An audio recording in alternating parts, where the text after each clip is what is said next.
Assalamualaikum warahmatullahi wabarakatuh dan halo semuanya. Pertama-tama puji dan syukur kehadirat Allah Subhanahu wa taala yang dimana atas rahmat dan karunia-Nya kita masih diberi kesehatan hingga saat ini. Tak lupa pula salawat serta salam kita haturkan kepada baginda Nabi Agung Nabi Muhammad SAW. Pertama-tama perkenalkan, nama saya Nur Kefah Hamid. Saya dari kelas 3B Prodi Akuntansi Fakultas Ekonomi dan Bisnis Universitas Hairun Ternate.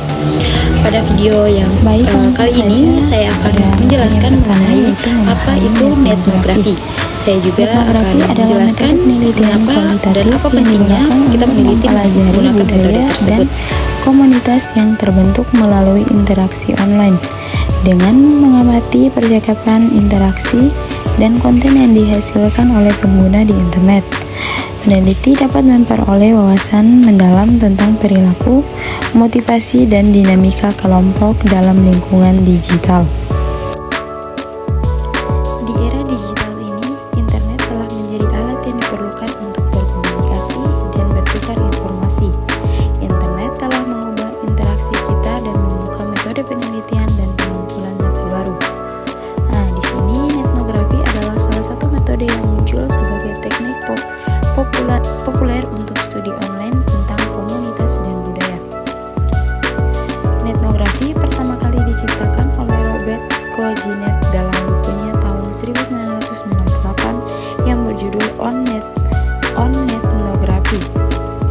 Namun dia memulai konsep tersebut pada tahun 1995 untuk menganalisis diskusi penggemar online tentang franchise Star Trek. Peneliti mengumpulkan dan menganalisis data dari sumber online seperti platform media sosial, forum online, dan blog. Data ini bisa bersifat kuantitatif dan kualitatif, memberikan wawasan tentang praktis dan sikap komunitas online. Etnografi juga melibatkan penggunaan teknik etnografi seperti observasi partisipan, wawancara mendalam, dan kelompok fokus untuk memahami komunitas online dan budaya mereka. Nah, pada slide yang berikutnya yaitu definisi dan karakteristik etnografi. Ada definisi etnografi, sifat alami etnografi, dan fokus etnografi. Pada definisi etnografi adalah metode penelitian kualitatif yang mempelajari perilaku dan interaksi manusia di lingkungan online, memungkinkan peneliti untuk memahami fenomena budaya digital. Sedangkan pada sifat alami etnografi bersifat naturalistik, berorientasi pada pemahaman budaya, dan berfokus pada interpretasi makna dan interaksi online.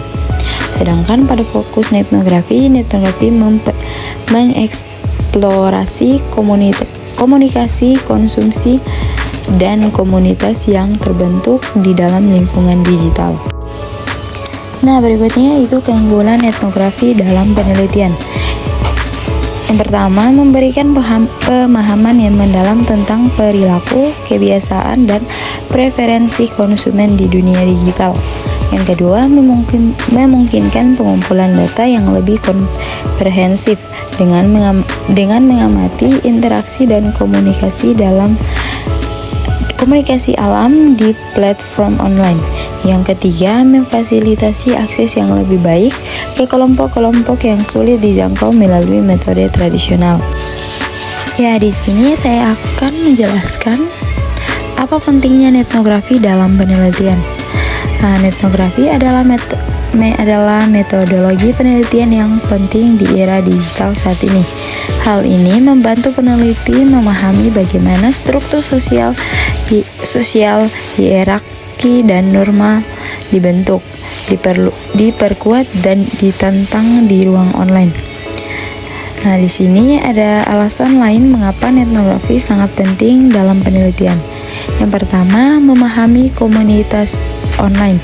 Etnografi memungkinkan peneliti untuk memahami perilaku, sikap, dan pengalaman komunitas online serta dinamika budaya dan sosial yang membentuk komunitas ini. Yang kedua, akses ke kumpulan data yang besar. Komunitas online menghasilkan banyak data melalui postingan media, media sosial, diskusi forum, postingan blog, dan banyak lagi.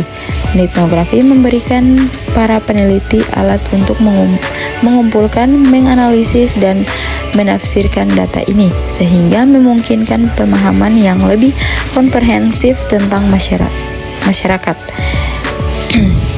Yang ketiga, fleksibilitas. Etnografi dapat disesuaikan dengan pertanyaan dan konteks penelitian yang berbeda, termaksud hipotesis untuk membantu peneliti menyesuaikan pendekatan mereka bila diperlukan. Yang keempat, hemat biaya. Etnografi tidak memerlukan peralatan mahal atau pelatihan khusus. Peneliti dapat melakukannya dari jarak jauh dan mengumpulkan serta menganalisis data menggunakan perangkat lunak dan alat yang tersedia.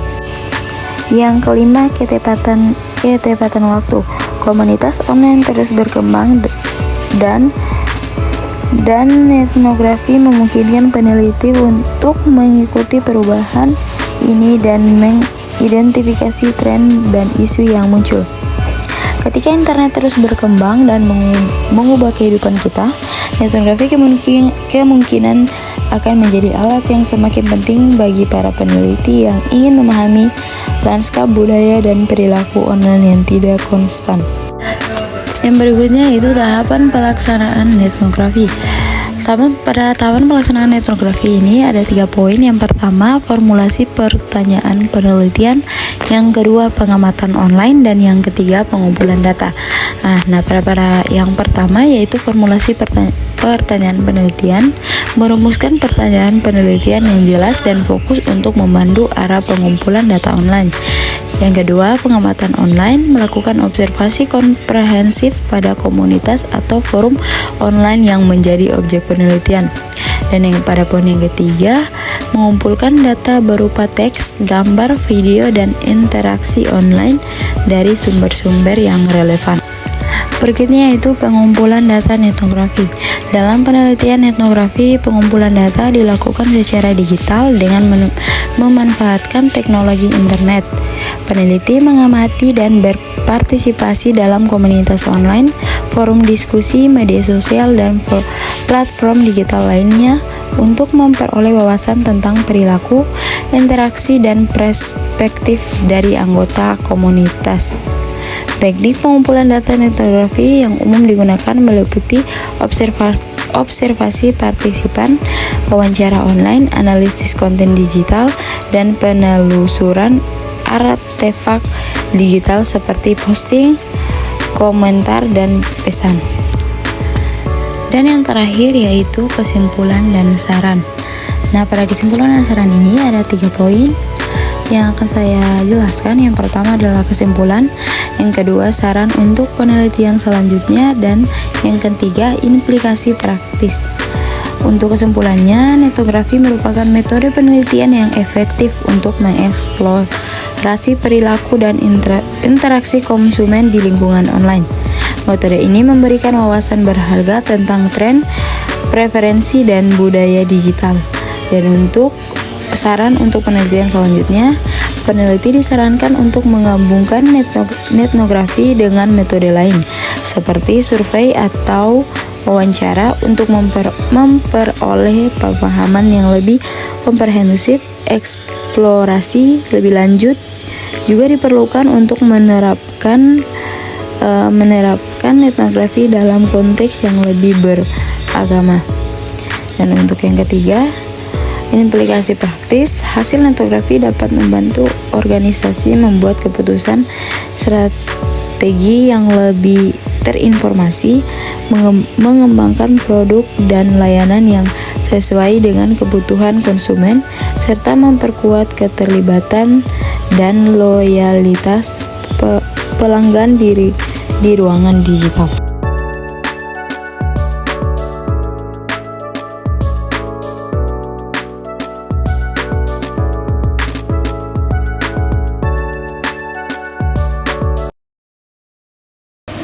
Itulah pemaparan materi dari saya mengenai etnografi. Lebih dan kurangnya mohon dimaafkan. Wabillahi taufiq wal hidayah. Wassalamualaikum warahmatullahi wabarakatuh.